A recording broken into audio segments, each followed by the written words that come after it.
Welcome to the podcast where relationships, confidence, and determination all converge into an amazing, heartfelt experience. This is Speaking from the Heart. Welcome back to episode number 153 of Speaking from the Heart. And while you're here, let me talk to you in private about something that I have been wanting to say to you for quite a while now. That's right, you're in trouble. I'm sure that those words have been something that has always crossed our mind, especially when we're in the office or on a virtual call with our boss, knowing that there's something up. It's almost like that inkling feeling that something has to be said, but we really don't want to hear what they have to say because it might be some bad news. It might be something that we really don't want to hear whatsoever. But here we are, we have to be ready to hear what they got to say. And for that reason, today's episode is to diffuse when you're ready to have that conversation with your boss. Maybe you can turn the tables. Maybe you can think about how you can react differently as it relates to that conversation that you're about to have. And I get it. That sense of panic, that deepest, darkest fear that might be holding on to you and holding you back from your performance might be some of the reasons as to why you're dreading that kind of conversation. Maybe you're not even sure how to best handle it. I think that we've been in this society today that we're more worried about what other people might be thinking than worrying about even ourselves. Because when we're dictating the performance of the work that we're actually doing based on a set of measurements that help to gauge whether we're making progress or not, is it really objective? Is it more subjective? And I'm sure that for many of you, you might be even thinking, yes, it is a lot more subjective. I feel that the conversations that I have with my boss are very intimidating and don't really capture the full picture of what I have going on in my life. They don't realize that there's a variety of other circumstances before they even give me what the bad news is that they should understand first. You try to clamor back, trying to get them to understand what is happening in your life at that moment, but by then, it's already too late. You're in their office, and they already have set the agenda of what they want to talk about with you. Being even part of a virtual meeting, having the sweats, and you know what I'm talking about. Your face turns bright red. The palms of your hands turn into a sweaty mess. You can barely make eye contact with the camera, especially when they ask you to turn on your camera. It can be a very intimidating conversation, to say the least. Not only will it have private consequences, but maybe already people have been talking about your performance, and there's already been a public consequence as a result. I think that we just need to acknowledge first that regardless of what they have to say, there's always room for improvement. Even if it's already too late to have that conversation and they're ready to give you the pink slip and show you where the door is that you leave from, that you've always walked out of in the past, or even when you're going in to turn in your equipment. You have to be able to understand that this is just one moment of an infinite amount of possibilities that could potentially happen. And even if they did happen, there is an infinite amount of opportunity that still exists that allows you to feel more connected, more determined, and more resilient to allow you to become even better in your quest of becoming the best version of yourself. Think of it as a stepping stone. Maybe even some of the people that you have been working with for all this time never really sensed that appreciation that you had for the job, and you thought that they were supposed to be doing more, maybe even handling a lot more when it came to the things that they're supposed to be doing in the first place. I get it. You feel like there was such a disconnect between what they should have been doing and what they are doing.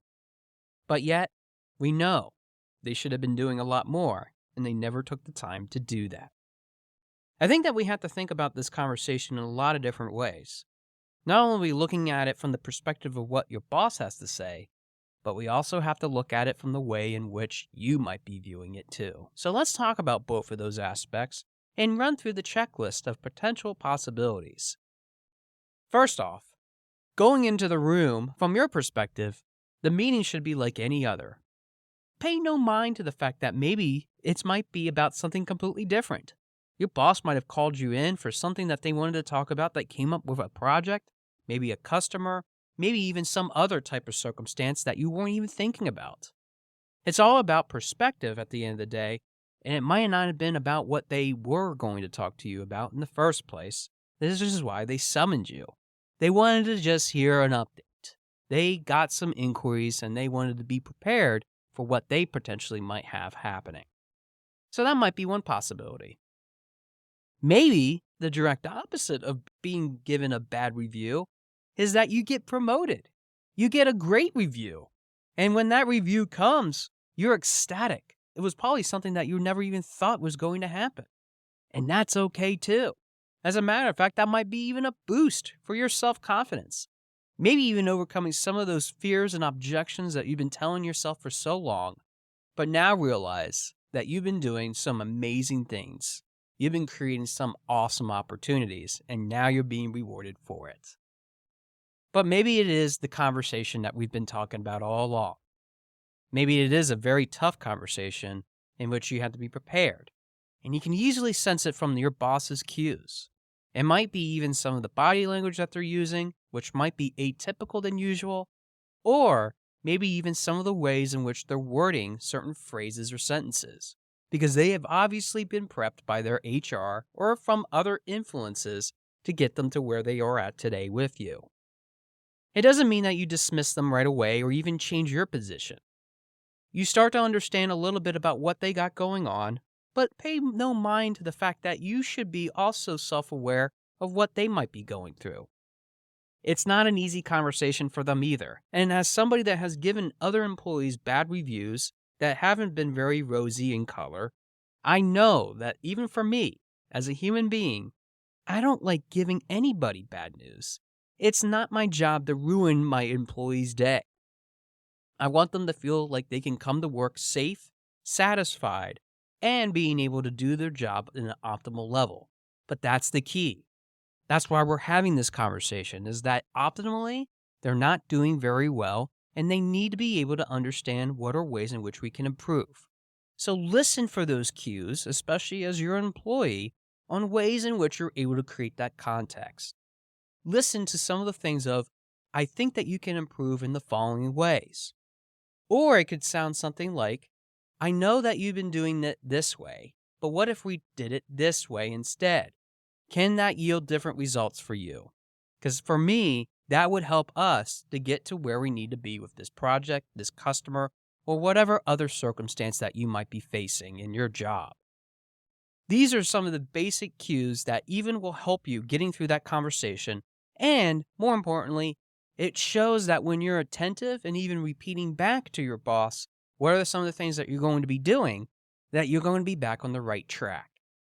That will get you through some of the most challenging of conversations when they pull you in a private setting.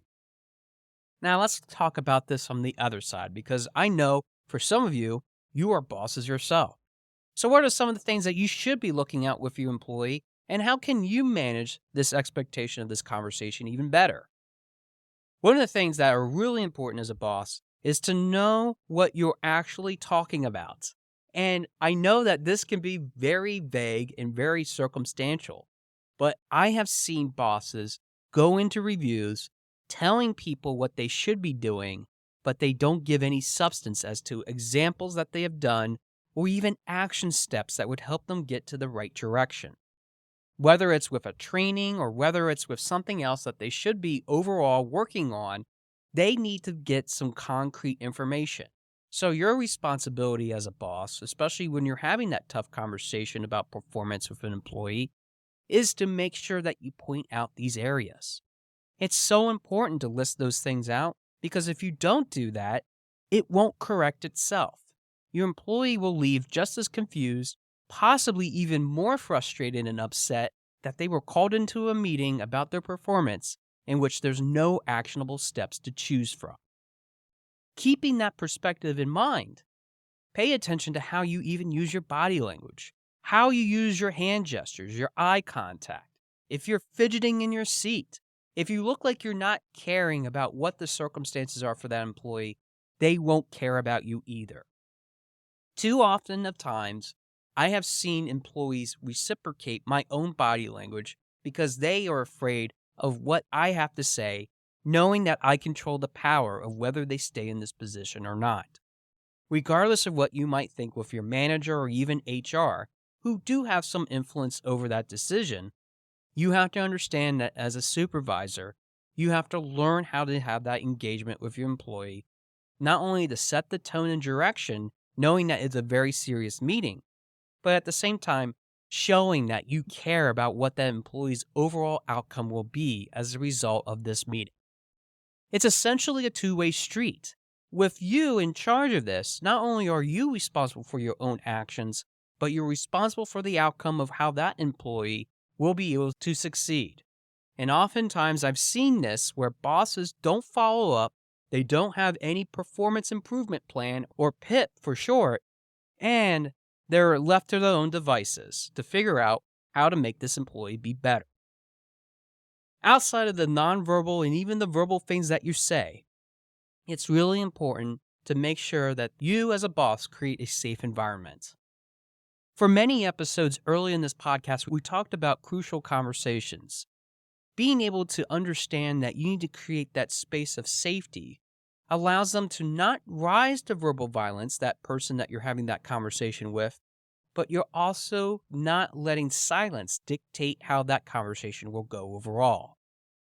It will be very easy for an employee to take a step back and say that they are really concerned about their job and their future at the company, but at the same token, if you don't give them any information which will help them to move forward, to create that context for themselves so that they are able to grow from this circumstance, then that whole meeting is not only a waste of time, but you're also wasting the resources of the company being able to provide that support.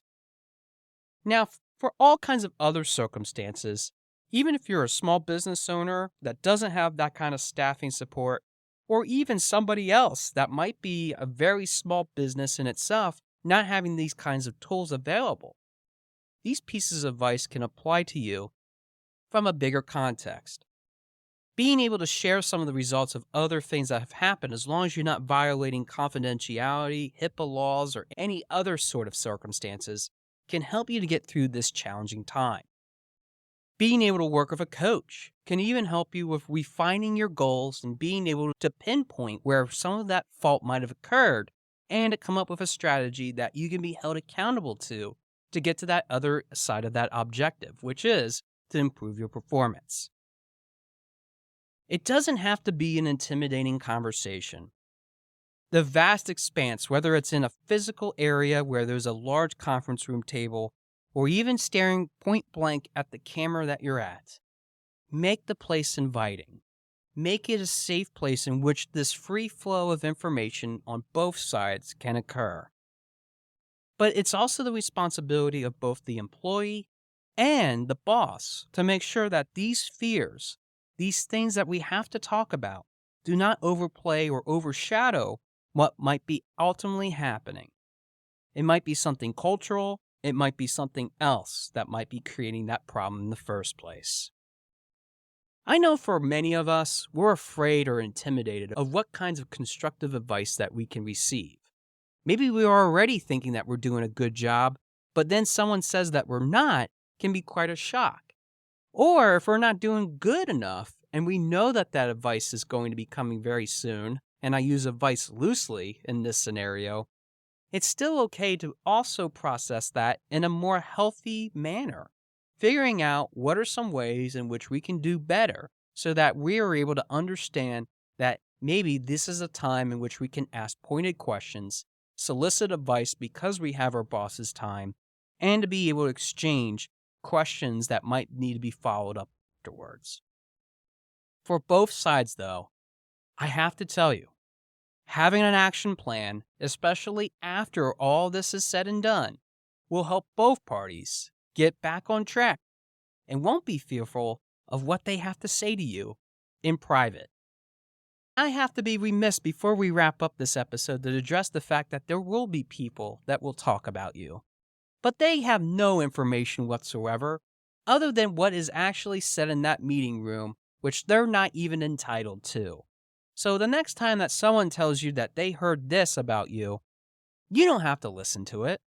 As a matter of fact, whether you really want to value that or not, feeds into the negativity, the stereotypical presence that sometimes exists in a company that has a culture that goes around snitching and telling on other people.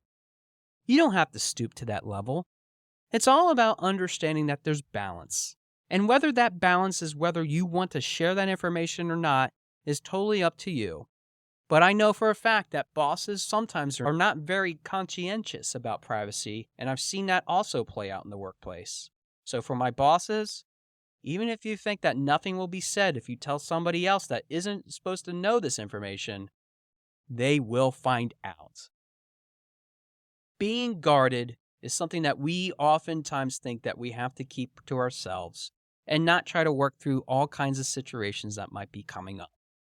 But in conversations like this, especially when the stakes are very high in employee performance reviews, just remember, not only do you have control of it as a boss, but as an employee, you also have a control over how the outcome of that scenario goes.